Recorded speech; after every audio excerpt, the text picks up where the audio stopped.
Titre: Le mystère des gamelles magiques. Tout a commencé un matin banal.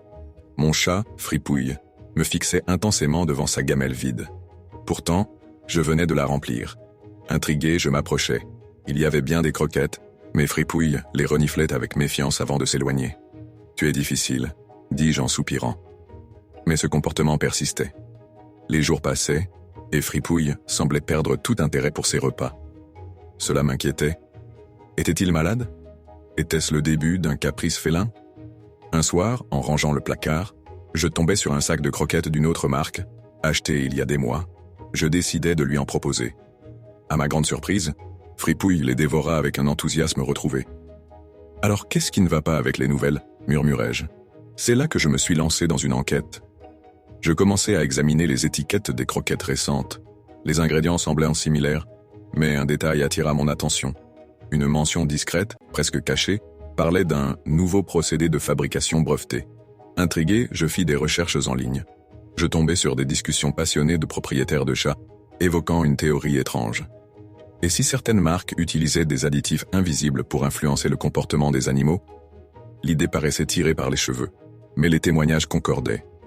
Ils rendent les croquettes ultra appétantes au début, mais les chats s'en lassent rapidement, obligeant les propriétaires à acheter d'autres variétés, expliquait un utilisateur. Je n'en croyais pas mes yeux. Était-il possible que ces grandes entreprises manipulent délibérément les goûts des chats pour augmenter leurs ventes? J'ai décidé de faire un test. J'ai acheté des croquettes bio, sans additifs ni procédés industriels douteux. Fripouille, sceptique au départ, les a adoptées progressivement. En quelques jours, il mangeait avec plaisir, et son comportement était redevenu normal. Un jour, en racontant cette histoire à une amie, elle me lança en plaisantant. « Et si tout ça, c'était un complot des industriels ?» Je souris. « Peut-être bien.